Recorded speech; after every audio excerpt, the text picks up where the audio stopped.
com questões de finanças e assim eu venho a ser beneficiado. O outro faz um planejamento para a sua saúde.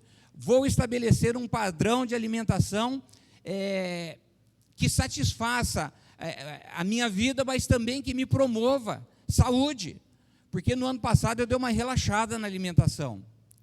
Um dia, irmãos, eu fui no cardiologista, e aí eu ia trabalhar de bicicleta, ia e voltava, então era 5 quilômetros para ir, 5 quilômetros para voltar. E aí fui passar no cardiologista, eu já fiz uma cirurgia cardíaca, e um dia eu estou lá fazendo a revisão da cirurgia, fui no consultório, Renan, aí sentei na mesa e o cardiologista sempre com aquela mesma conversa, né? Como é que você está? Estou bem, doutor. Sobe aí na balança. Ele não deixa você sair do consultório sem subir na balança. E aí se a gente estiver meio acima do peso? Subi na balança, estava ali mantendo o mesmo peso, ele falou, o peso está beleza, Cléber, está do mesmo jeito. Vamos ver a pressão agora. Tem uns que ficam nervosos e a pressão já vai lá na cara do chapéu. Mas eu nunca tive problema de pressão, não fico nervoso, a pressão está belezinha. Ele, pressão, beleza.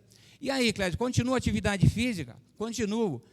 Está pedalando, Clédio? Um pouquinho menos, mas estou pedalando. E a caminhada? Eu faço, doutor Maurício. Passo ali no Bar do Chico, quando eu vou embora depois do plantão, passo ali no Bar do Chico, pego um pacotinho de torresmo e vou embora para minha casa comendo torresmo, dá uns 5 quilômetros de caminhada. Esse homem me deu uma fumada. Mas não tem outra coisa para você comer, não? Você vai comer torresmo, vai sair comendo torresmo. Quase que eu arrumei uma confusão com ele. Come uma coisa que seja melhor para a sua saúde, pega uma maçã, pega uma fruta. Eu falei, doutor Maurício, eu faço isso também. Mas um torresminho de vez em quando, não dá para escapar dele, e não dá para ele escapar de mim. A gente se combina. Mas veja, nós fazemos planos no começo do ano, ora para a nossa saúde, ora para a nossa finança, ora para ter uma família um pouco melhor, mas hoje eu queria chamar a tua atenção para essa questão de sermos imitadores de Deus. Tendo em vista que em algum momento da nossa vida, nós desejamos imitar alguém. Em algum momento da sua vida, talvez, o meu palpite é que você tenha tentado imitar alguém. É interessante que quando você liga a televisão, você vê humoristas, não é? E o humorista, ele está lá tentando imitar alguém. Ele imita um cantor, ele imita um apresentador de televisão, ele imita qualquer pessoa. Aí você liga o rádio, é muito comum alguém no rádio também, ou nas rádios também, tentando imitar alguém, seja a voz, não sei, mas o cara está lá e está tentando imitar alguém. Quando você vai para as redes sociais, você vê gente tentando imitar gente. A pessoa quer se vestir como uma pessoa que ele admira, que ele quer imitar, quer pentear o cabelo igual, não é? Esses dias o Gustavo foi cortar o cabelo, então ele pega lá um modelo de cabelo e fala, eu quero imitar esse corte de cabelo aqui. Outro dia eu vi o Deluca lá tentando imitar alguém no cabelo também, cortando o cabelo igualzinho. Não é, Deluca? Não sei se conseguiu, mas estava lá. E a gente sempre quer imitar alguém, irmãos. Em algum momento da nossa vida, nós sempre estamos querendo imitar alguém. Portanto, eu quero fazer uma pergunta a você.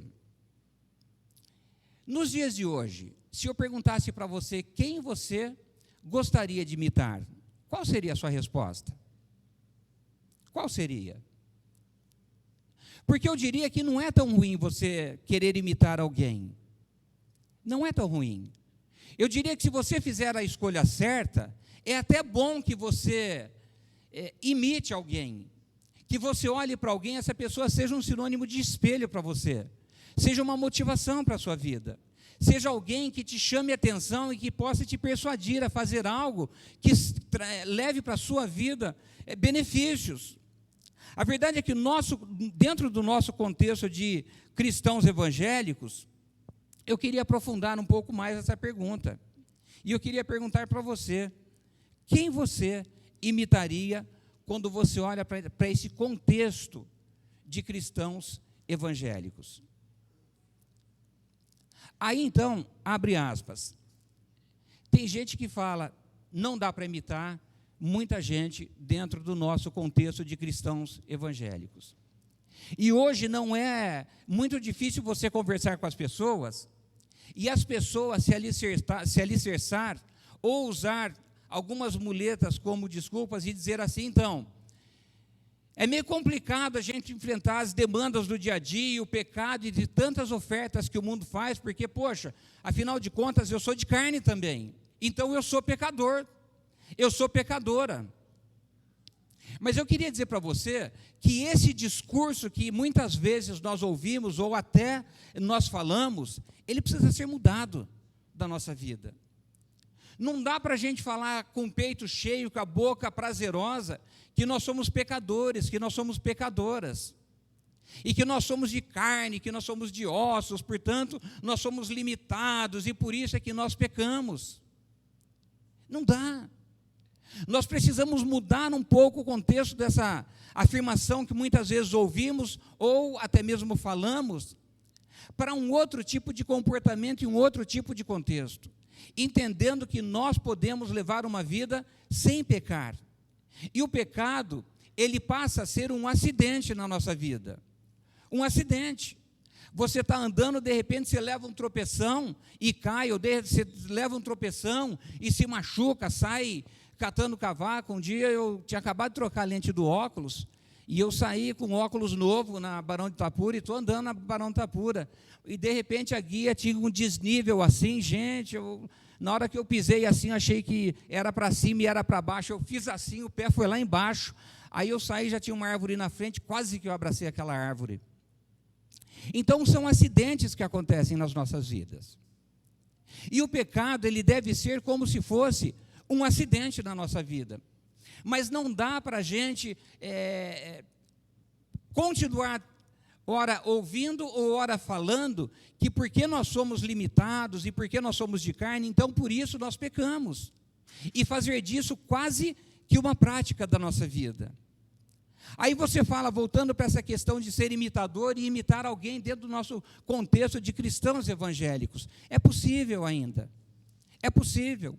Por mais difícil que seja a realidade que nós enfrentamos no nosso dia a dia, e tantas pessoas que muitas vezes fazem o que não é para fazer, ou se comportam da maneira que não deveriam comportar dentro de um contexto cristãos evangélicos, tem muita gente boa que dá para a gente olhar e que dá para a gente imitar, gente. E não é só dentro das igrejas. Me alegrou o coração quando eu conversava com o irmão essa semana, e aí o irmão, ele contou uma experiência para mim, que ele foi numa loja com os filhos, e aí quando ele entra naquela loja com os filhos, ele começa a olhar os produtos que tem naquela loja, e ele foi num canto, e ele foi no outro, e daqui a pouco o dono da loja veio e perguntou para ele, posso ajudar? Ele falou, então, eu estou dando uma olhada aqui, que eu preciso comprar alguma coisa, e o meu sogro me indicou a sua loja para que eu viesse aqui comprar aquilo que eu preciso. Então, estou dando uma olhada aqui. Logo, o dono da loja perguntou para ele, quem é o seu sogro?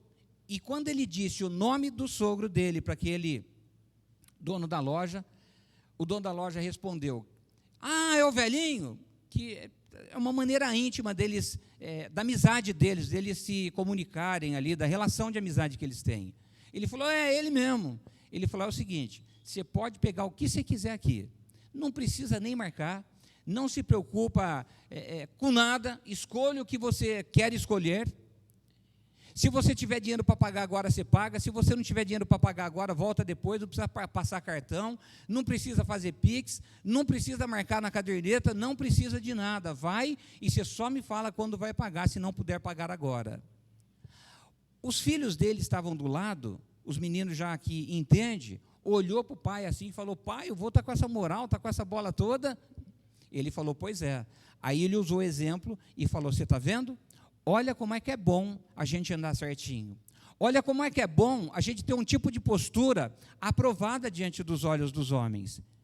E aí passou, eles foram embora, ele ficou muito feliz por conta dessa experiência que ele viveu, foi embora, e depois, num outro dia, os meninos encontraram com a avó, e quando eles encontraram com a avó, a primeira coisa que eles falaram para a avó, vó, nós fomos naquela loja, e quando nós chegamos lá na loja, o dono da loja, quando meu pai falou que o vô compra lá, e falou que ele é genro do vô, o dono da loja falou que ele podia comprar o que ele queria, com dinheiro ou sem dinheiro, com cartão ou sem cartão, podia levar o que ele quisesse, por conta dele conhecer o vô.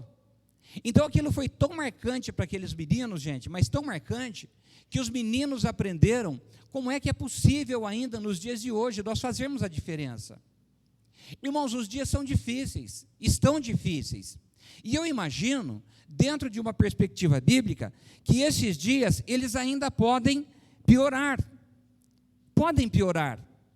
Mas olha, é possível que eu e você ainda vivamos um tipo de vida que venha a ser um exemplo para as pessoas que caminham do nosso lado.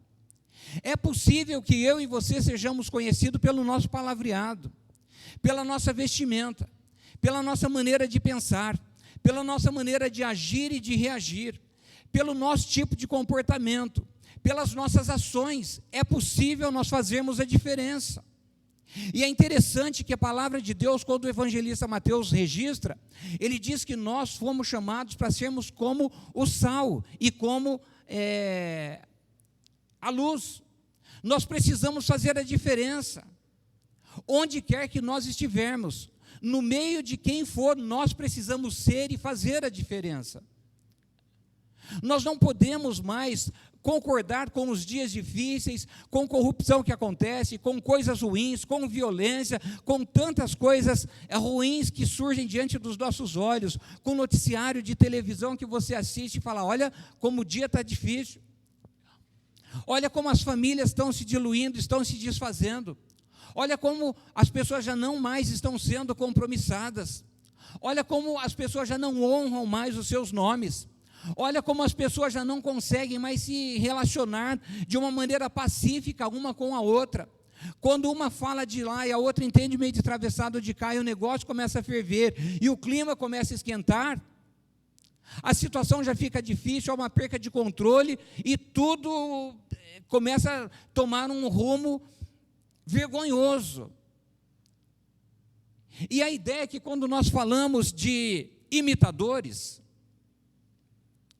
apresenta o apóstolo Paulo, no capítulo 11, no versículo 1, algo muito audacioso, algo com muita ousadia e ao mesmo tempo com muita coragem. Porque quando ele está escrevendo para os crentes da cidade de Corinto, no capítulo 11, no versículo 1, ele diz, sejam os meus imitadores. Eu imagino que para uma pessoa olhar para outra pessoa e falar, me imita, porque você não vai perder nada. Me imita, porque você não vai passar por vergonha. Me imita, porque você vai ser visto de maneira diferente diante dos olhos dos homens. Me imita, porque você vai ser a diferença diante da sociedade. Me imita, porque você vai ser a diferença lá no seu trabalho.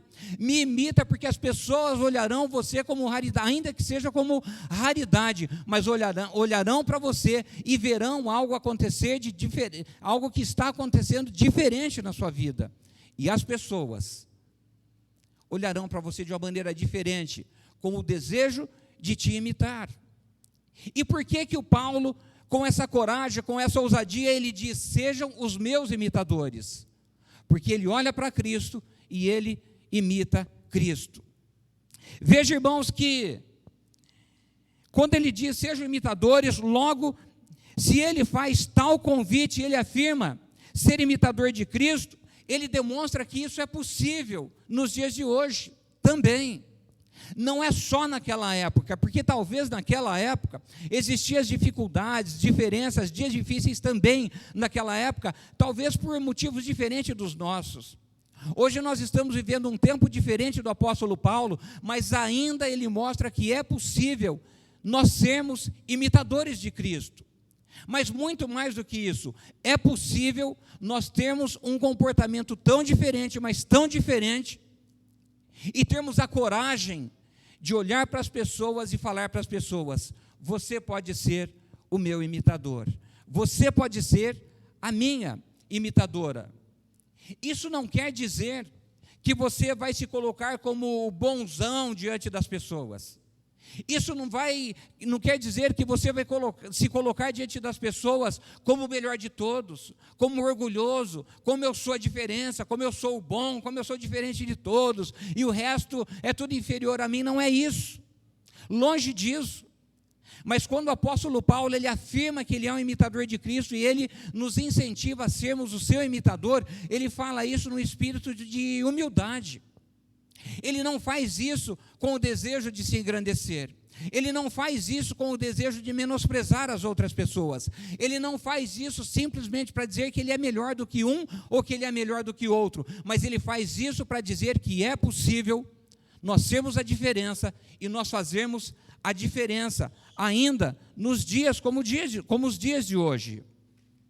E dentro desse tema, imitadores, ainda o apóstolo Paulo, ele nos dá algumas dicas, algumas pistas, para que nós possamos, ou que nós podemos entender melhor essa questão de sermos imitadores. Quando eu estava preparando essa mensagem, é muito interessante que veio uma brincadeira de infância. Eu me lembrei, há pouco tempo atrás, na minha época de infância, de uma brincadeira, eu só não sei que, como faz pouco tempo, eu já esqueci, mas eu acho que era tá quente ou tá frio. Não sei se você já brincou disso. E a brincadeira era mais ou menos assim: alguém põe uma venda na sua vista, amarra, você já brincou disso, não brincou? Põe uma venda assim na sua vista, amarra, você não consegue enxergar nada, aí o cara pergunta primeiro se você não tem labirintite, se você não tiver, ele dá umas 10 rodadas em você, e aí depois que ele roda você tem mais alguns participantes da brincadeira, cada um vai para um canto, fica quietinho, não pode sair daquele lugar, e essa pessoa que está com a vista vendada, ele não está enxergando nada. Tinha uns espertinhos que dão uma puxadinha assim na venda. Mas se você está com a vista bem vendada, ele roda você algumas vezes, e aí então ele fala: agora você pode procurar. E aí ele judia um pouquinho, né? A gente gostava de judiar um pouquinho. Deixa o cara bater a cabeça na parede primeiro, trombar na porta, e depois a gente começa. Vai para a direita, aí ele vai para a direita. 2 passos, agora vira para a esquerda. Está esquentando, vai um pouquinho mais para frente. Está quente, até que ele chegava naquele objetivo e tocava a pessoa que estava escondida ali. Então a gente ia dando as pistas para essa pessoa, para que a pessoa conseguisse cumprir aquilo, o propósito da brincadeira e achar aquela pessoa que fazia parte da brincadeira. E nesses versículos que nós lemos aqui, o apóstolo Paulo, ele está nos dando algumas pistas acerca desse assunto dentro do tema que nós estamos tratando, imitadores. E é isso que eu quero pensar com você hoje. A questão de nós nos tornarmos, de fato, imitadores. Eu não sei se você já respondeu a pergunta para você mesmo, quem você gostaria de imitar, ou se é que você já imita alguém nos dias de hoje, mas, para facilitar para você, eu quero aproveitar esses versículos, e aí então nós pensarmos juntos acerca desse tema. Então, lá no versículo 23, você que está com a Bíblia aberta, está registrado o seguinte: todas as coisas são lícitas, mas nem todas convêm. Todas as coisas são lícitas, mas nem todas edificam. Logo, irmãos, nós entendemos que temos nossa liberdade cristã, porém, é necessário entender a respeito de limites que nós temos com isso, para que nós possamos nos tornar de fato bons imitadores e, consequentemente, exemplos, para que as pessoas também possam nos imitar. Nós temos que ter cuidado com as nossas escolhas. Cuidado com as pessoas que você vai escolher para imitar. Quando nós olhamos, eu estou abrindo um paralelo aqui, porque o texto, na verdade, nesse capítulo 10 aqui, e nos versículos que nós lemos, o apóstolo Paulo, ele estava orientando os crentes da cidade de Corinto a respeito de comportamento, a respeito de qual é o tipo de comportamento que aquelas pessoas deveriam ter diante de outras pessoas que estivessem com elas. Mas aqui eu quero pensar com você que quando nós temos o cuidado nas escolhas de quem nós desejamos imitar, nós seremos poupados de algumas circunstâncias que venham a ser um prejuízo para a nossa vida, ao invés de ser um benefício. E por isso nós temos que ter cuidado. Ali o apóstolo Paulo está orientando aquelas pessoas, por exemplo, quando vai comer. Quando a pessoa vai comer na casa de alguém, Ele diz: olha, você dá graças a Deus lá pelo que você vai comer e coma. Se ele não diz que a comida, que aquele tipo de alimento, ele é oferecido a ídolos, não tem problema nenhum, você dá graças a Deus e manda ver, come, se satisfaça. Porém, se você tiver a informação que aquela comida é sacrificada a ídolos, aí você não come. É a orientação que ele está dando. Mas quando você tem, irmãos, cuidado nas escolhas que você vai ter, aí então vai ser mais difícil você errar. Eu me lembro de uma experiência, e é muito legal quando nós guardamos algumas experiências de vida, nossa mesmo, ou presenciamos alguma experiência de vida, seria melhor que a gente aprendesse com os outros, e não conosco, não é? Muito melhor. Você vê que o camarada lá errou, aprende com o erro dele, você não precisa errar para você aprender. Mas eu me lembro que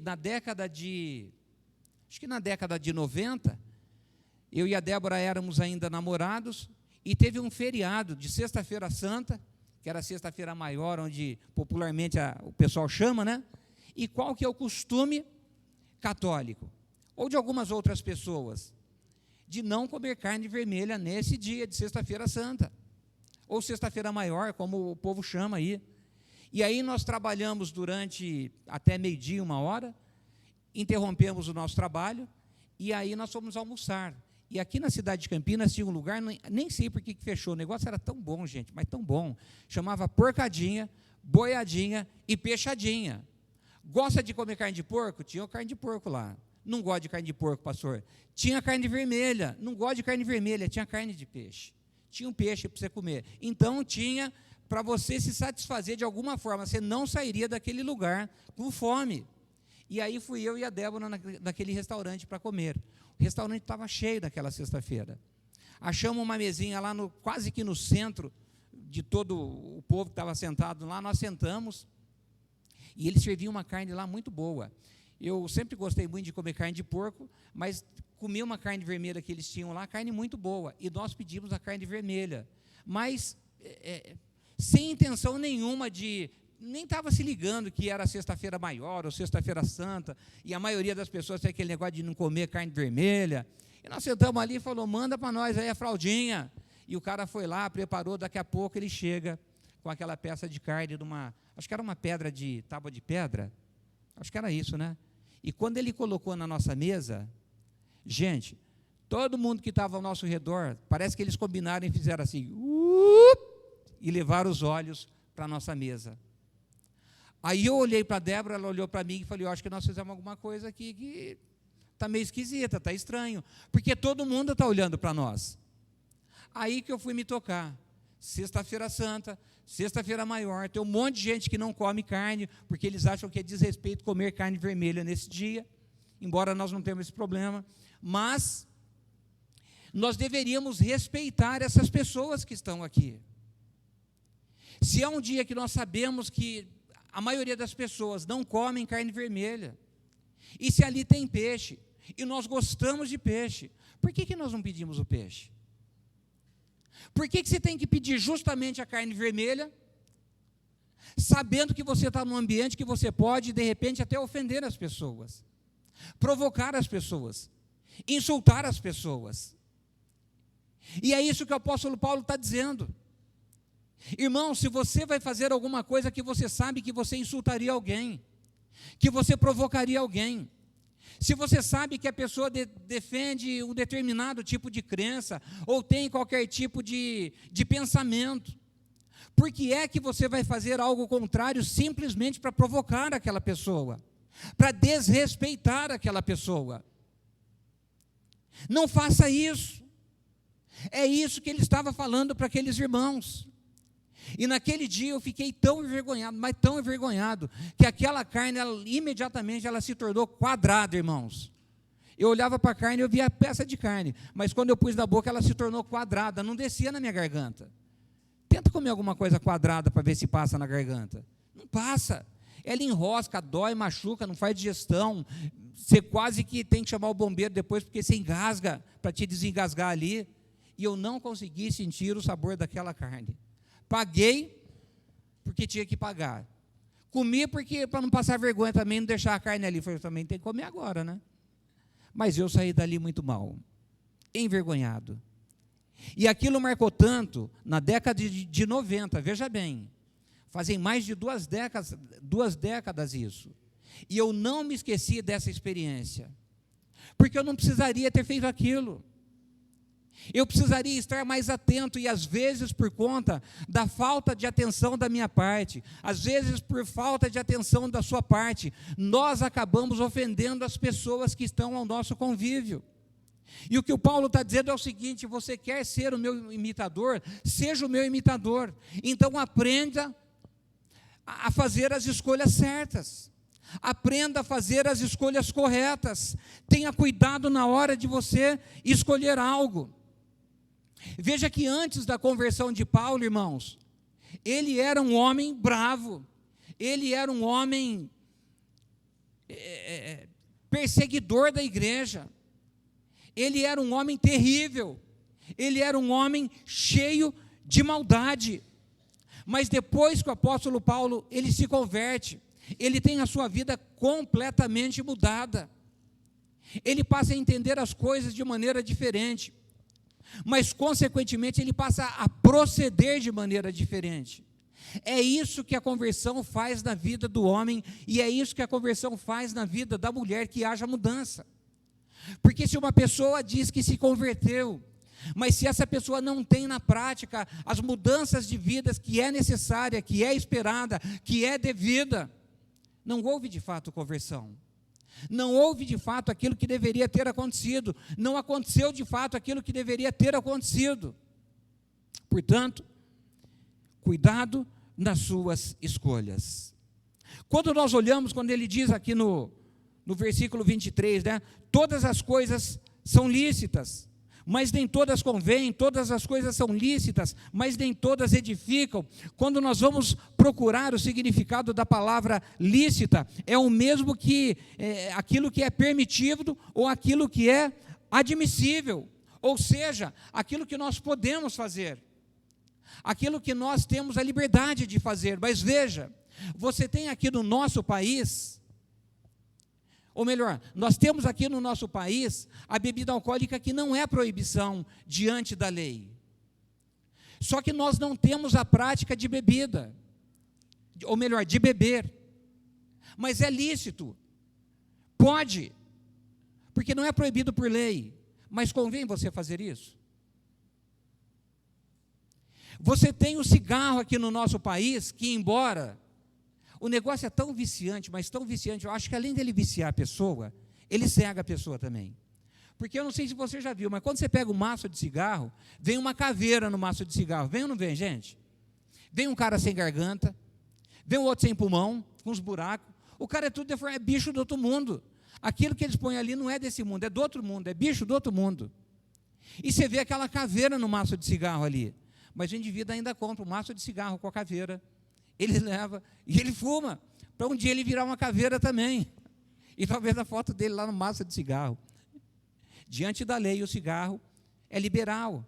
Diante da lei, o cigarro é permitido, é lícito. Mas convém você fumar? Não convém você fumar. Abre aspas, o texto não fala disso, mas abre aspas. Você se reunir com os amigos é lícito, é admissível, é permitido, é ou não é?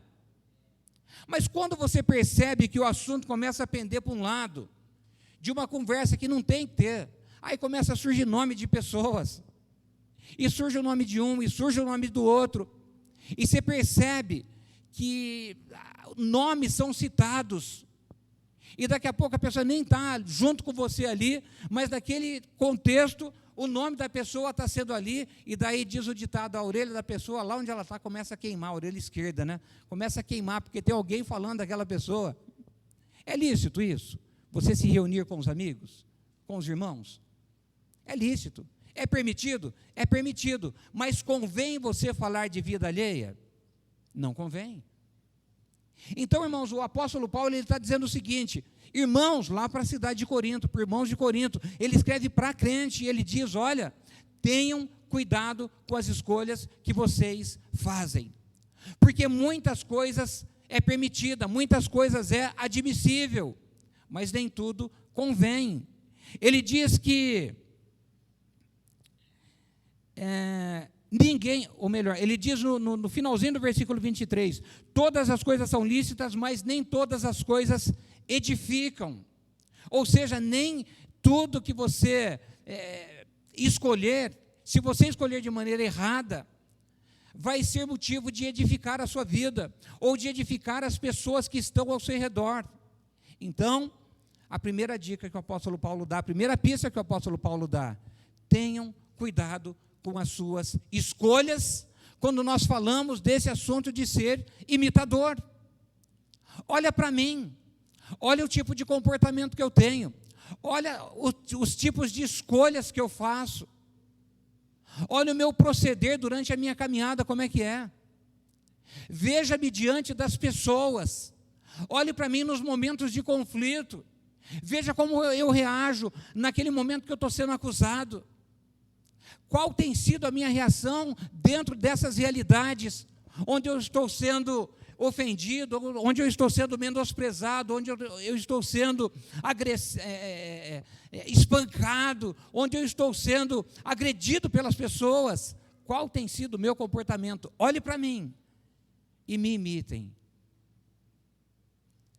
A primeira dica que ele dá: tenham cuidado com as escolhas que vocês fazem. A segunda dica que ele dá está no versículo 24, que diz: ninguém busque o seu próprio interesse. E sim, ninguém busque o seu próprio interesse, e sim o do seu próximo. Veja, irmãos, louco, estou apanhando aqui. Obrigado, Renan. Obrigado. Veja que quando ele diz, ninguém busque o seu próprio interesse, mas o interesse do seu próximo, ele está trazendo a ideia de um amor desinteressado. Aí isso me faz lembrar da palavra altruísta. Altruísta é o mesmo que você ter um amor desinteressado. E é um tipo de pensamento que Auguste Comte, um filósofo francês, é um tipo de pensamento que ele já defendia. Que as pessoas deveriam se preocupar com as outras pessoas sem se preocupar ou sem ter o interesse de ter um benefício com isso. Ou seja, você fazer alguma coisa para alguém sem esperar que haja uma recompensa, sem esperar que haja alguma coisa em troca. E quando o apóstolo Paulo nos chama a atenção, ele diz, olha, ninguém busca o seu próprio interesse, e sim o do seu próximo. É mais uma dica que ele dá, porque quando Paulo ele começa a buscar aquelas pessoas e a pregar o evangelho e a viver em favor daquelas pessoas, tudo isso ele faz sem a espera de uma recompensa, sem a espera de ser beneficiado com isso, sem a espera de ter alguma coisa em troca. Mas ele entendeu qual era o plano de vida para a vida dele. Ele entendeu o que seria, de fato, ser o imitador de Cristo. E aí ele diz, olha, então vocês podem ser o meu imitador também. Quando vocês se relacionarem com outras pessoas, quando você souber que você pode ser útil na vida de alguma pessoa, seja sem o interesse próprio. Nos dias de hoje, a maioria das pessoas, você até desconfia quando alguém quer ser muito bonzinho com você. Desconfia ou não desconfia? Esse cara está sendo muito bonzinho para mim. Esse cara está querendo alguma coisa. Quando vem fazendo alguma coisinha, quando vem puxando a cadeira, quando o marido vem puxando a cadeira para a esposa sentar, quando o marido abre a porta do carro para ela entrar, a esposa já olha assim e fala, o que você está querendo? Quando a esposa faz alguma coisa em benefício do marido, parece que já é um interesse. Quando os filhos vêm, sabe, pai, eu te acho tão bacana, eu te acho tão legal. Você já olha e fala, vai pedir alguma coisa, é só mais um pouquinho, e ele já vai pedir alguma coisa, ela já vai pedir alguma coisa. Mas a verdade é que não deveria ser dessa maneira. A verdade é que o nosso proceder, que o nosso comportamento não deveria ser assim. Mas deveria ser algo altruísta, você ter um amor desinteressado, você fazer o bem, ou você se oferecer em benefício de alguém, sem esperar algo em troca. É assim que funciona, gente.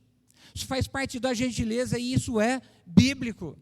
Você ser gentil, você ser cortês com as pessoas, você ser útil na vida das pessoas. E é isso que faz do Paulo, um imitador de Cristo. Mas é isso que o Paulo chama a atenção da igreja de Corinto, mas também chama a minha atenção e chama a sua atenção para sermos o imitador dele. Um pouquinho mais adiante, no capítulo 10 ainda, no versículo 32 e o 33, ele diz: não se torne motivo de tropeço, nem para judeus, nem para gentios, nem para a igreja de Deus, assim como também eu procuro em tudo ser agradável a todos, não buscando o meu próprio interesse, mas o de muitos, para que sejam salvos. Quando ele escreve a segunda carta aos Coríntios, no capítulo 12 e no versículo 15, ele diz: eu, de boa vontade, gastarei e me deixarei gastar em favor de vocês. Quando o apóstolo Paulo ele traz mais essa dica para a gente, nós vamos entender então um tipo de pensamento que traz a ideia de uma preocupação que Paulo tinha acima da realidade humana, porque olha, quando ele continua dizendo aqui no versículo 32 e 33, não se torne motivo de tropeço nem para judeus, nem para os gentios, nem para a igreja de Deus, assim como também eu procuro em tudo ser agradável a todos, não buscando o meu próprio interesse, mas o de muitos. Ele finaliza o versículo dizendo: para que sejam salvos. Se ele fazia algo, irmãos, ele fazia algo que iria além do entendimento ou da expectativa humana. Enquanto os pés de Paulo estavam aqui na terra, os olhos dele estavam nos céus. Enquanto o pensamento dele estava acerca dessas pessoas, o desejo dele era de persuadir essas pessoas, alcançar essas pessoas, conquistar essas pessoas, a fim de que essas pessoas um dia tivessem acesso às coisas celestiais, mas também a uma moradia celestial. E quando ele diz, olha, sejam os meus imitadores, assim como eu sou de Cristo, ele está fazendo exatamente o que Jesus fez. E o que sempre Jesus fez foi se preocupar com as pessoas, foi se ocupar em ser útil na vida das pessoas. Me lembro de uma passagem quando Jesus estava caminhando, e ele se depara com uma grande multidão, e aí o texto diz, e ele viu a multidão aflita. Aquilo me chamou tanto a atenção, e ele teve compaixão daquela multidão. Aquilo me chamou tanta atenção, quando diz que ele parou e que ele viu. Você consegue ver alguma coisa quando você está correndo? Você consegue ter uma visão ampla? Alguma coisa você vê, lógico, não é? Mas você consegue ter uma visão ampla quando você está correndo?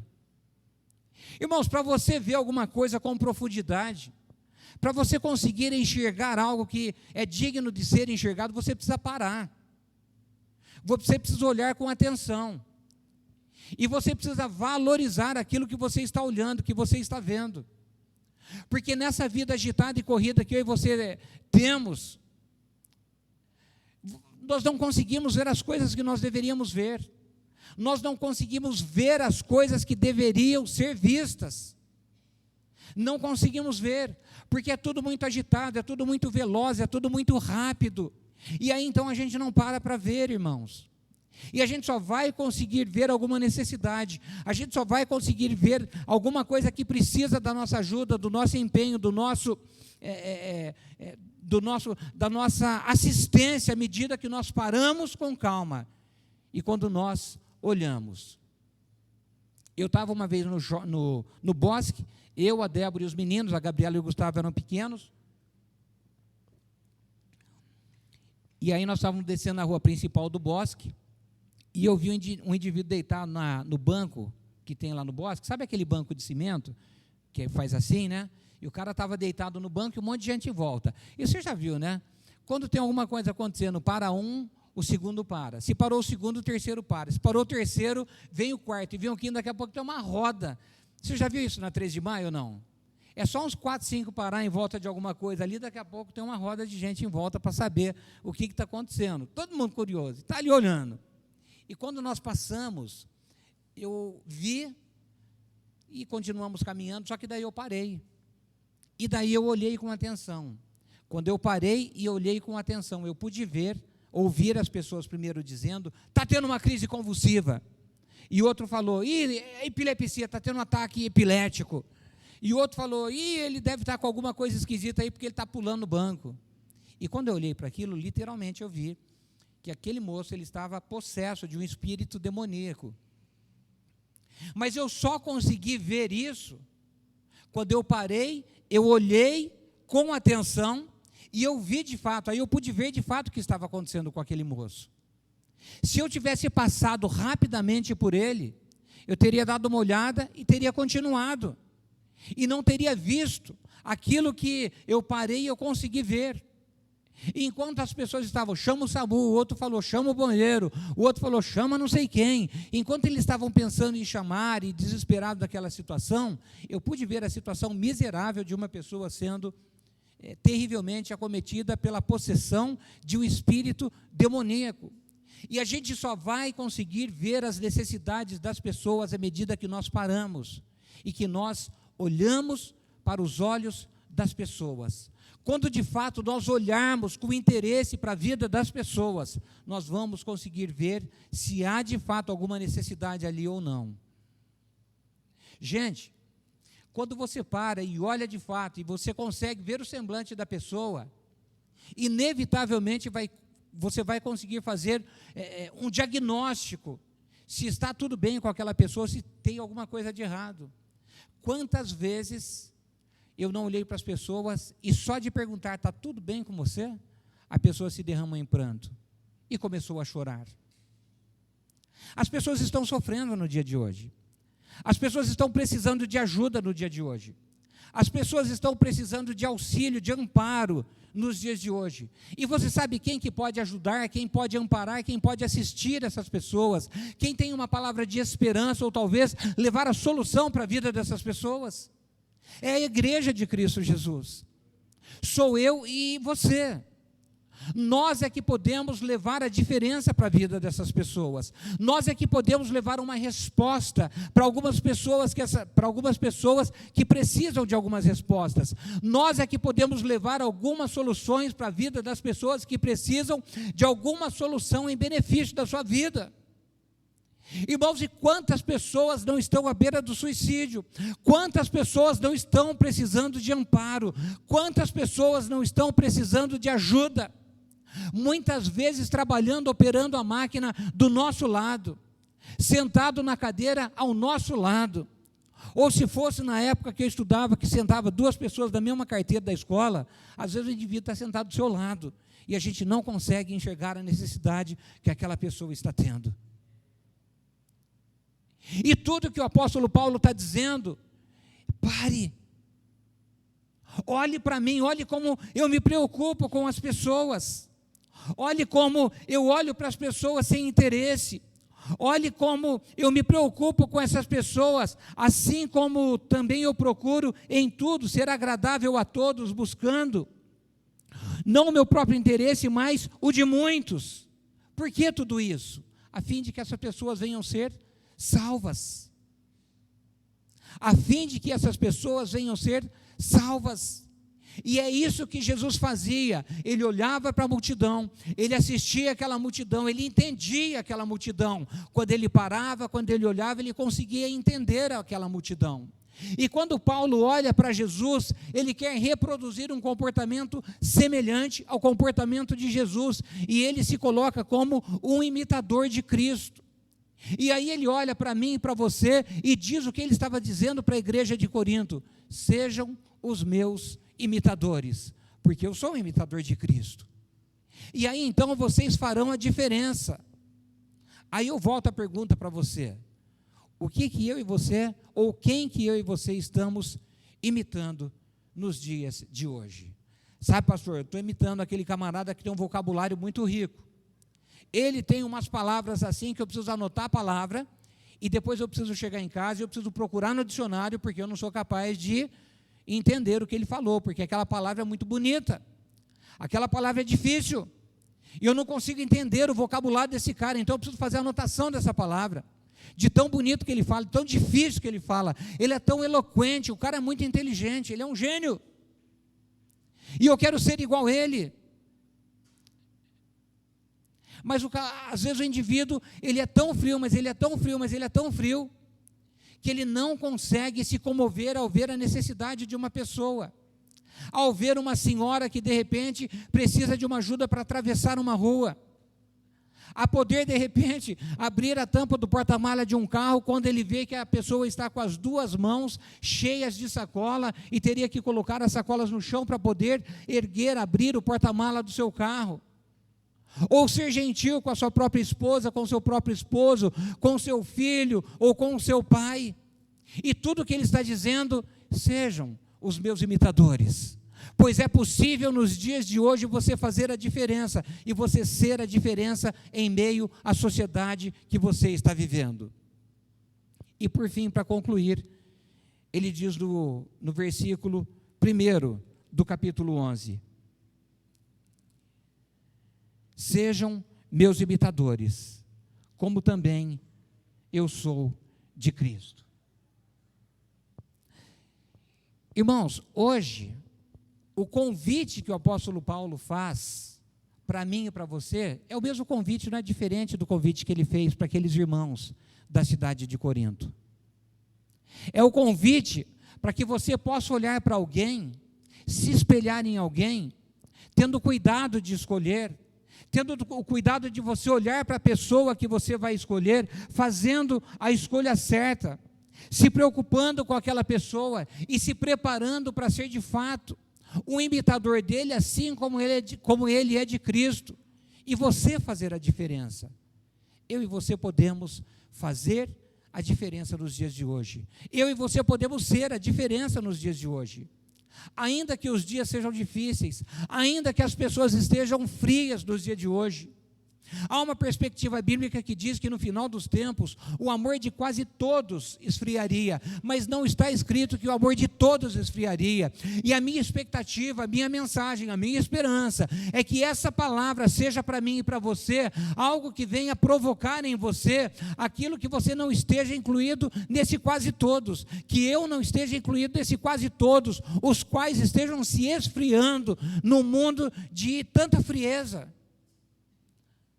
Porque no final dos tempos diz que o amor de quase todos esfriaria. O meu amor não precisa esfriar.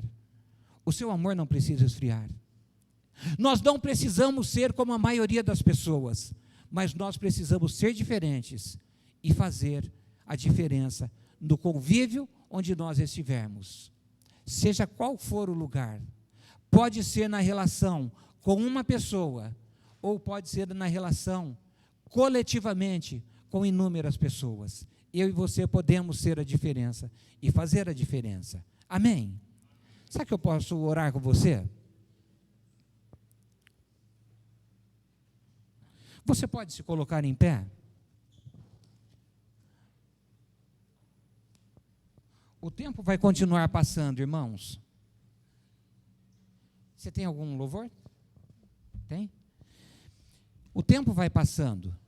As coisas vão acontecendo, e a chance do nosso coração se acomodar com a frieza do mundo é muito grande. É por isso que eu e você precisamos estar atento com as coisas que estão acontecendo ao nosso redor. E a partir daí, então, nós não nos conformarmos com o presente século, que é o que o apóstolo Paulo diz. Não se conforme com o presente século, mas tenha a sua mente transformada, pois assim você poderá provar da vontade de Deus, que é boa, que é agradável e que é perfeita. Amém? Senhor, nós estamos aqui nessa noite como a Tua igreja, Pai, e nós queremos colocar a nossa vida diante da Tua presença, queremos colocar a nossa mente e o nosso coração diante do Senhor. Sabemos, ó Deus, que os dias são difíceis, ó Pai, e que a Tua palavra, Senhor, ela diz que no final dos tempos o amor de quase todos esfriaria. Mas nós não queremos ser, ó Deus, como essas pessoas, as quais façam parte dessas pessoas que têm os seus sentimentos esfriados, Pai, os seus corações, ó Deus, esfriados. Nós queremos fazer a diferença, Senhor, onde nós estivermos. Nós queremos fazer a diferença na vida das pessoas. Nós queremos compreender as pessoas. Nós queremos entender as pessoas. Nós queremos ser, ó Deus, um canal de bênção na vida das pessoas. Por isso, Senhor, através do Teu Espírito, Senhor, que o Senhor possa nos encorajar a sermos imitadores de Paulo, assim como ele é imitador de Cristo. Mas muito mais do que isso, Senhor, que nós sejamos, ó Deus, encorajados numa noite como essa, a poder olhar para as pessoas também e dizer para as pessoas: sejam os meus imitadores, assim como eu sou de Cristo. Com essa atitude, Senhor, nós não queremos dizer que nós somos melhores do que as pessoas. Nós não queremos ser, ó Deus, soberbos e nem, ó Pai, nos engrandecermos, mas simplesmente, ó Deus, mostrar para as pessoas que é possível as pessoas olharem para as nossas vidas e poderem, ó Deus, reproduzir aquilo que nós estamos fazendo, dizer a maneira que nós estamos dizendo, se comportarem da maneira que nós estamos nos comportando, e assim, Senhor, termos uma qualidade de vida diferente e podermos promover uma qualidade de vida diferente na sociedade ao qual nós vivemos. Essa é a nossa oração em nome de Jesus. Amém.